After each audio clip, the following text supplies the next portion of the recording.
আসসালামু আলাইকুম। শফিনস কুকিং হাটের আজকের আয়োজনে স্বাগতম। আশা করি আপনারা সবাই অনেক ভালো আছেন। আজকের ভিডিওতে আপনাদের সাথে একটি বিস্কিট রেসিপি শেয়ার করব। বিকেলের নাস্তায় কিংবা অতিথি আপ্যায়নে মাত্র 10 মিনিটে কিভাবে খুব সহজেই সুজির বিস্কিট তৈরি করা যায় এই ভিডিওতে আপনাদেরকে করে দেখাবো।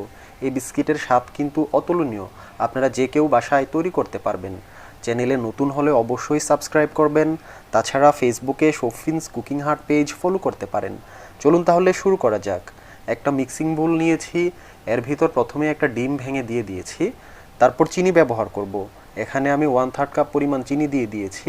আপনারা যারা বেশি মিষ্টি পছন্দ করেন তারা চাইলে 1/2 কাপ পরিমাণ চিনিও দিতে পারেন। তারপর একটা হ্যান্ড উইক্স ব্যবহার করে খুব ভালো করে বিট করে নিব। এই কাজটুকু 3-4 মিনিট সময় নিয়ে করতে হবে। যতক্ষণ পর্যন্ত না চিনি গলে না যায় ততক্ষণ পর্যন্ত সময় নিয়ে ভালো করে বিট করে নিতে হবে।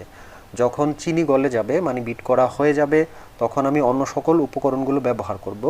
একটা একটা করে সবগুলো উপকরণ মিক্সিং বোলের ভিতর দিয়ে দিব। প্রথমে দিয়ে দিয়েছি 1 কাপ পরিমাণ সুজি, তারপর দিয়ে দিচ্ছি 1/4 কাপ পরিমাণ গুঁড়া দুধ। এখন লবণ ব্যবহার করব। 1/3 চা চামচ পরিমাণ লবণ দিয়ে দিচ্ছি। যে কোনো মিষ্টি আইটেম বানানোর জন্য এর ভিতর যদি 1 চিমটি বা সামান্য পরিমাণ লবণ ব্যবহার করা হয় তাতে কিন্তু এর স্বাদ বহুগুণ বৃদ্ধি পায়। তারপর হাত দিয়ে খুব ভালো করে চটকে মাখিয়ে একটা খামির তৈরি করে নিব। যখন খামির তৈরি করা হয়ে গিয়েছে এই অবস্থায় আছে। খামির তৈরি করার পর 2 হাতের তালুতে একটু করে তেল মাখিয়ে নিয়েছি। তারপর একটু করে খামির নিয়ে এভাবে বিস্কিটের শেপ তৈরি করে নিচ্ছি। আপনাদের যার যেমন পছন্দ সেই অনুযায়ী বিস্কিটের শেপ তৈরি করে নিতে পারেন। আমি পারফেক্ট বিস্কিটের শেপ তৈরি করেছি। তারপর একটা চামচ ব্যবহার করে এভাবে ডিজাইন করে নিয়েছি। এভাবে একটা একটা করে সবগুলো বিস্কিটের শেপ তৈরি করে নিয়েছি। এখন চুলায় ইতিমধ্যে একটি প্যান বসিয়ে দিয়েছি। এর ভিতর 1 কাপ পরিমাণ তেল দিয়ে দিয়েছি। যখন তেল গরম হয়েছে তখন একটা একটা করে বিস্কিট প্যানের ভিতর দিয়ে দিচ্ছি। এই কাজটুকু চুলুর আঁচটা লো ফ্লেমে রেখে করতে হবে, কারণ সুজিতে কিন্তু খুব সহজেই কালার চলে আসে। ভিতরের অংশটুকু যদি হাই ফ্লেমে বা মিডিয়াম ফ্লেমে ভাজা হয় তাহলে কাঁচা থেকে যাবে। তাই চুলুর আঁচটা একেবারে লো ফ্লেমে রেখে বিস্কিটগুলো ভেজে নিতে হবে। যখন এক পিঠ ভাজা হয়ে গিয়েছে তখন এভাবে একটা একটা করে উল্টিয়ে নিচ্ছি। 5 থেকে 6 মিনিটের মধ্যেই কিন্তু বিস্কিটগুলো ভাজা হয়ে যাবে।